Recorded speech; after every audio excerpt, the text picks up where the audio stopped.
तो हमारी जिम्मेवारी बहुत बढ़ जाती है कि किस रूप में हम इस संकट की घड़ी में सबको साथ लेके चले। शायद कटारिया जी को मालूम नहीं होगा कि अभी हमने 15 अगस्त को मीटिंग की थी, तो आपकी पार्टी के द्वारा राजेंद्र राठौड़ जी जुड़े थे उसके अंदर और बाकी साथी भी जुड़े थे। तो प्रयास ये है कि ये तो तीनों सब्जेक्ट आज रखे गए हैं, चाहे वो लंपी वायरस का हो, चाहे वो ग्रामीण ओलंपिक का हो और चाहे वो वर्षा से जो अतिवृष्टि हुई है। तीनों काम ऐसे जिसमें राजनीति से हट करके हम सब मिलकर कैसे रिलीफ दिलाएं लोगों को, उसके अंदर हमारा प्रयास होना चाहिए। और मैं अपील करना चाहूंगा तमाम हमारे पॉलिटिकल पार्टी के कार्यकर्ताओं से, नेताओं से भी, और जितने भी हमारे साथी है प्रदेश के अंदर, चाहे ब्यूरोक्रेसी के अंदर भी गोविंद होता से ठीक कह रहे थे कि मैं खुद गया हूँ वहां पे कोटा, बारा और कल भी करौली, धौलपुर, जहां जहां मैं गया हूँ वहां पर कहीं पब्लिक ने शिकायत नहीं करी। फॉर्चुनेटली कहीं कैजुअलिटी नहीं हुई कहीं पे भी। ये बहुत बड़ी बात थी कि 75 साल के बाद में इतनी भारी बरसात हुई है राजस्थान के अंदर, करीब 36% एक्स्ट्रा हो गई है नॉर्मल से भी।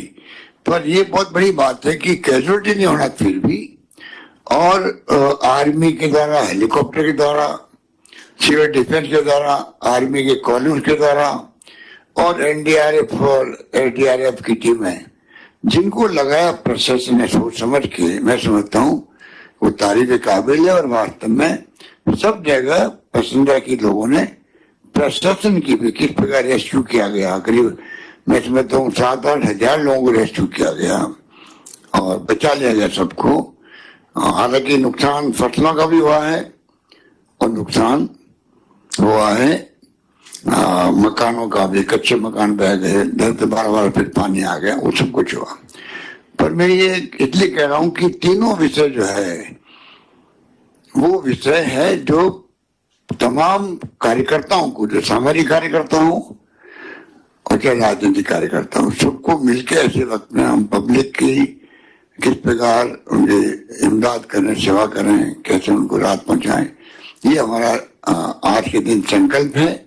और ये मैं आप सबको भी अपील करना चाहूंगा इस काम के लिए राजनीति से हटके आप लोग आगे आए। लंपी बीमारी के बारे में अभी हमारे सब साथियों ने बहुत विस्तार से आपको बताया कि सरकार क्या क्या कार्रवाई कर रही है और किस रूप में। फॉर्चुनेटली जो अभी आपको सबको बताया गया कि ये बीमारी फैलने की बजाय अब घटने की स्थिति वाली बन रही है कई जिलों के अंदर। हालांकि इसका फैलाव ज्यादा हो गया, पहले 20 जिलों में था, अब कहते हैं लगभग कम बेश 33 जिलों तक पहुंच गया है। ये चिंता का विषय है। पर साथ में जहाँ पहले ज्यादा थी, जैसे पश्चिमी राजस्थान में, वहां घट भी रही है, ये सब संकेत भी है। पर जो अभी ये सब बातें हमने बैठ के करी है और जो इंस्ट्रक्शन मिल रहे हैं, वार्ड पंच और सरपंच, ग्राम सेवक या पटवारी या कोई भी अधिकारी गांव के किसी विभाग के हों, सबको मिलके हमें कैसे इसका मुकाबला करना है। और इसके लिए सफाई बहुत आवश्यक है, क्योंकि ये जो बीमारी फैलती है ये पशुओं से मनुष्य में नहीं जाती। तो चिंता करने की बात नहीं है मनुष्यों को जो सेवा कर रहे हैं उनको। ये बीमारी मक्खियों से और मच्छर से जाती है, फैलती है।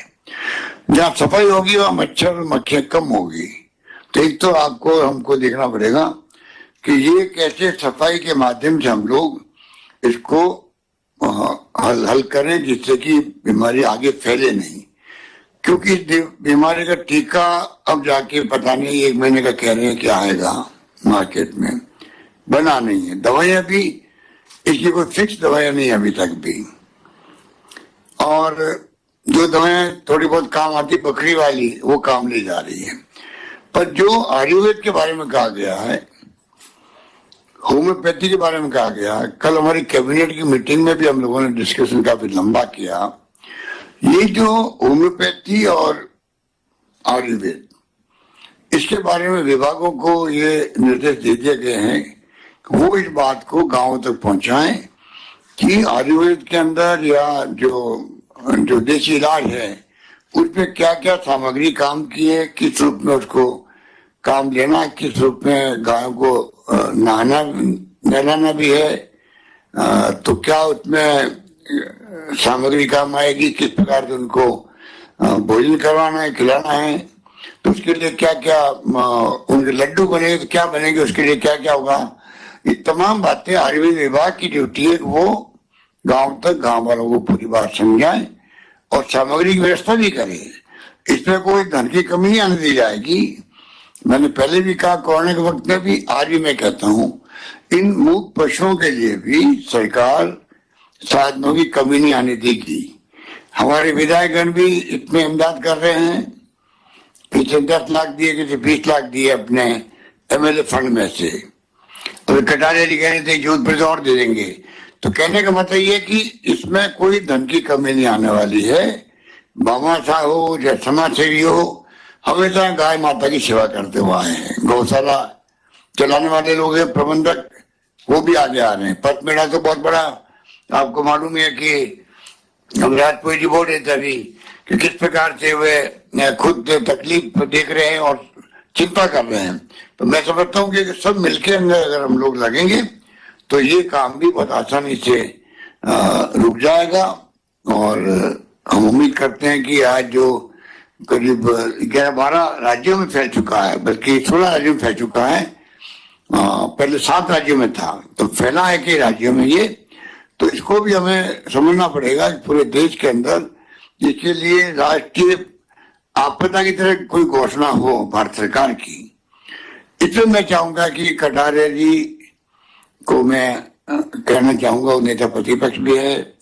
सतीश पूनिया जी को 3री बार कोरोना हो गया, ये हमें चिंता लगी हुई है। मैं उनकी जल्दी से स्वास्थ्य होने की कामना करता हूँ, और सतीश पूनिया जी को भी, और साथ में कटारे जी को कहना चाहूंगा, हमने पत्र लिखा है, मेरे ख्याल से पत्र लिख दिया हम लोगों ने, राष्ट्रीय आपदा घोषित करो इसको। और आप लोग भी वहां पे मैसेज दे दीजिए भारत सरकार को। पुरुषोत्तम रूपाला जी मुझे भी मिले थे राष्ट्रपति भवन के अंदर, तो मेरी बात भी उनसे हुई है। अगर हम सब प्रयास करेंगे तो मैं समझता हूँ कि इस बार जो बरसात भी हुई है, तो 77 साल के बाद में पहली बार राजस्थान में इतनी भयंकर बारिश हुई है, तो उसी ढंग का नुकसान भी हुआ है। उसके लिए भी आप बात करो दिल्ली के अंदर, जिससे कि वो हमें आपदा प्रबंधन में एक्स्ट्रा मदद कर सके, ये हमारा प्रयास होना चाहिए।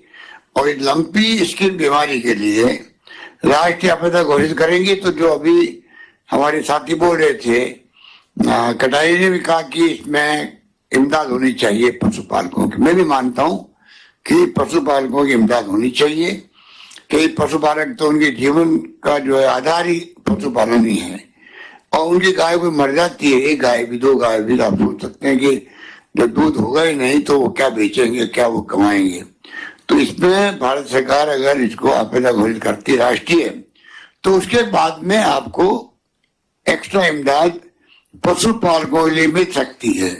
ये मेरा मानना है कि इसमें हमें आगे बढ़ना चाहिए। उसको किसी भी तरह से हम प्रयास करें कि किस प्रकार से लोग राहत पहुंचा सकते हैं। दवाएं प्राप्त है, जो खबरें आ रही है, जैसे मैंने कहा आपको, आयुर्वेदिक की और ये होम्योपैथिक दवाएं, इसका और प्रबंधन हम लोग कर रहे हैं। तो इस प्रकार से वैक्सीन आ जाएगी तो हम लोग बड़े रूप में चाहेंगे कि वैक्सीन लग जाए। जो गाय संक्रमित है उनको वैक्सीन लगा नहीं सकते नियमों के आधार पर। तो ये तमाम जो बातें हम लोग यहाँ बैठ के कर रहे हैं। आवारा पशु की बात भी की गई है। आवारा पशु तो आपको मालूम है कि यूपी के चुनाव में तो इशू बन गया था। आवारा पशु कोई मामूली प्रॉब्लम नहीं है समाज के सामने। कई बार तो गाय और बैल मर जाता है एक्सीडेंट के अंदर, और कई लोग कई बार उनके कारण से एक्सीडेंट हो जाता है और मनुष्य मर जाता है। तो ये प्रॉब्लम सबसे बड़ी प्रॉब्लम है। हमने इसीलिए नंदीशालाएं खोलने का जो ग्राम पंचायत में निर्णय लिया है, वो निर्णय बहुत बड़ा है, आसान नहीं है। वो बहुत बड़ा चुनौती भरा काम है, क्योंकि जब तक पशुपालक खुद आगे नहीं आएंगे